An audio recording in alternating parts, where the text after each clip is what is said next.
میدان کربلا میں کرامات کا ظہور۔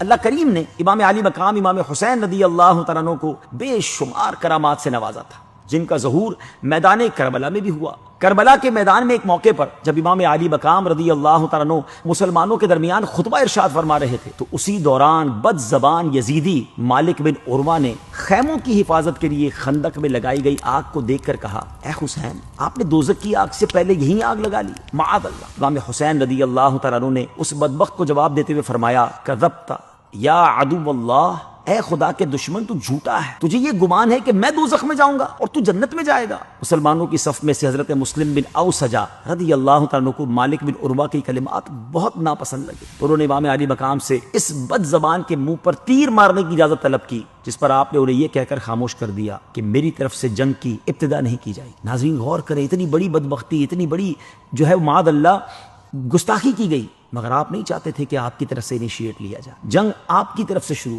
یہ کہہ کر اب حضرت امام علی مقام نے بارگاہ الہی میں اپنے ہاتھ پھیلائے اور عرض کیا کہ یا رب، عذاب نار سے قبل سے دنیا میں آتشی عذاب میں مبتلا فرما۔ حضرت امام حسین کا بھی یہ کہنا تھا کہ اس بدبخت کے گھوڑے کا پاؤں ایک سوراخ میں گیا، جس کی وجہ سے وہ گھوڑے سے گر گیا اور اس کا پاؤں رکاب میں الجھ گیا، پھر گھوڑا اس کو لے کر بھاگا اور آگے جا کر آگ کی خندق میں اسے ڈال دی۔ معاذ اللہ، امام حسین پر آگ کی بات کر رہا تھا، مگر آپ کی جو دعا تھی اس کا اثر یہ ملا کہ ہاتھوں ہاتھ وہ آگ میں جا کر جل گیا۔ اس پر امام حسین نے سجدہ شکر ادا کیا اور اللہ عز و جل کی حمد و ثنا بیان کرتے ہوئے بلند آواز سے، جس سے دونوں لشکر سن سکیں، دعا فرمائی، یا اللہ، ہم تیرے حبیب علیہ الصلوۃ والسلام کے گھر والے اور ذریت یعنی اولاد ہیں، ہم پر ظلم کرنے والوں کے ساتھ انصاف فرما۔ اسی دوران دشمنوں کی صف سے ابن اشعث نامی شخص نے کہا کہ آپ کو حضور علیہ الصلوۃ والسلام سے کیا نسبت ہے؟ اس کی اس بے ادبی کی وجہ سے امام حسین کو بہت تکلیف پہنچی۔ آپ نے بارگاہ الہی میں عرض کیا، اللہ، ابن اشعث نے میرے نسب پر جرح کی ہے اور یہ مجھے تیرے پیارے حبیب علیہ الصلوۃ والسلام کا بیٹا تسلیم نہیں کرتا، یا اللہ اس بد زبان کو فوری عذاب میں گرفتار فرما۔ اس دعا کے بعد اس بے ادب کو قضائے حاجت کی ضرورت پیش آئی،